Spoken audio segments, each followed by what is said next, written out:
मुख्यमंत्री जी के सानिध्य में, आश्रय में जो राजाश्रय संस्कृत होती थी वो पुनः राजाश्रय हो रही है। अशासकीय पाठशालाएं जो दिनहीन स्थिति में थी, आज से वो राजाश्रय प्राप्त करी और आपके कृतित्व और व्यक्तित्व के कारण ये पाठशालाएं पुनः अपने उस वैभव को प्राप्त करेगी जो वैभव पूर्व में था। माननीय मुख्यमंत्री महोदय, आपके द्वारा जो संस्कृत भवन का लोकार्पण हुआ वो पूरे भारत में कहीं नहीं, अभी 4-5 राज्य के लोग देखने आए और कहा कि संस्कृत भवन कैसा है, भव्यम तगमत अद्भुत दृश्यम। ये दृश्य देखकर हम सबको लग रहा है कि भारत का उत्थान हो रहा है, संस्कृत का उत्थान हो रहा है और ये आपके कृतित्व के कारण हो रहा है। माननीय मुख्यमंत्री महोदय, आपने गार्गी के लिए जो कहा था 500 सीट का, आज कोने कोने से वो बालिकाएं आकर 210 से 500 पे बढ़े हैं। तो एक जो नीचे जो वातावरण बना है, आपके प्रति जो कृतज्ञता बनी है, वो निश्चित ही आपके लिए मैं हृदय से धन्यवाद ज्ञापित करता हूं। आवासीय विद्यालयों की जो श्रृंखला की आपने घोषणा करी थी, अब समाज कहने लगा है कि माननीय मुख्यमंत्री जी घोषणा नहीं करते हैं, उसको पूर्ण करते हैं।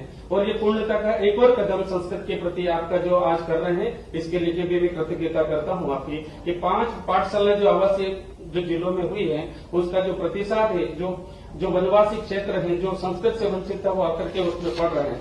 एलकेजी यूकेजी जो अरुणोदय का आपने जो नई शिक्षा, राष्ट्रीय शिक्षा नीति के तहत जो भारत में कहीं नहीं हुआ, वो मध्य प्रदेश में हुआ। और भाई साहब, मैं बड़े गर्व से कहता हूं कि वो छोटे छोटे बच्चे आकर के संस्कार, शिक्षा और उस वातावरण में आकर के संस्कृत का पढ़ रहे हैं, जो आगे आकर के एक चरित्रवान भारत का निर्माण करेंगे।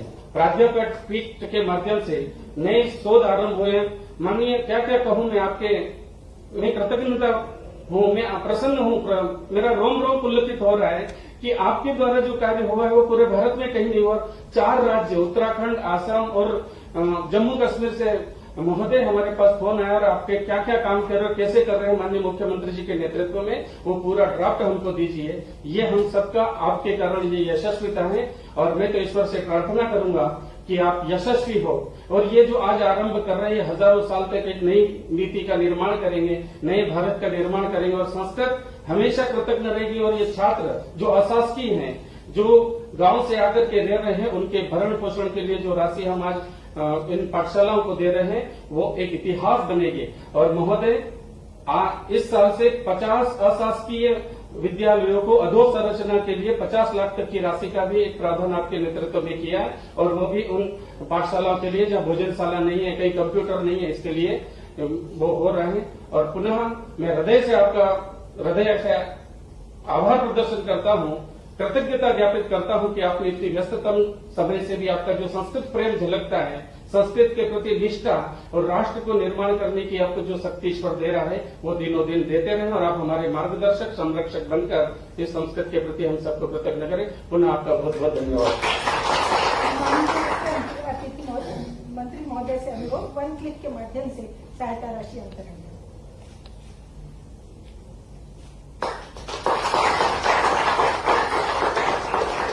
संस्कृत की सहायता राशि में अंग्रेजी का क्या काम?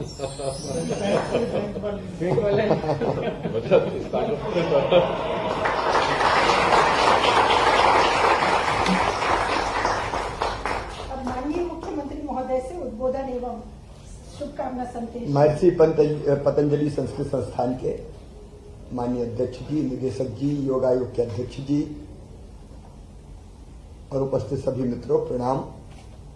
समस्त प्रदेशवासिनां एवं देशवासिनां कृते संस्कृत सप्ताहस्य हार्दिकी शुभकामना। यदि आप भारत की आत्मा को समझना चाहते हैं तो संस्कृत समझिए। संस्कृत भाषा भारत के अद्वितीय दर्शन, अतुलनीय साहित्य और अनकरणीय संस्कृति के दर्शन हमें कराता है। ज्ञान, विज्ञान और अनुसंधान से सजे भारतीय ग्रंथ का रसास्वादन अगर आपको करना है तो केवल संस्कृत में ही मिलेगा। मां की सिर्फ पूजा की जाती है, उसके बारे में कहने में शब्द कम पड़ते हैं, लेकिन जिस मां ने, संस्कृत ने हमें अपने आप को व्यक्त करने का मौका दिया, अवसर दिया, उसके विषय में क्या कहा जाए। क्या भाषा है संस्कृत। एम निजम परा व्यक्ति गणना लघुचेत साम उदार चरिता नाम तो वसुदैव कुटुंबकम, कहाँ ऐसी भाषा मिलेगी।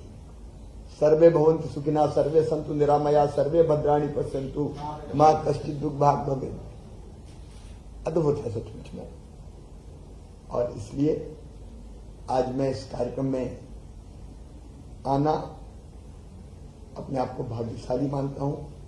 संस्कृत को आगे बढ़ाना तो उचित शब्द नहीं होगा, लेकिन ये दुर्भाग्य था देश का।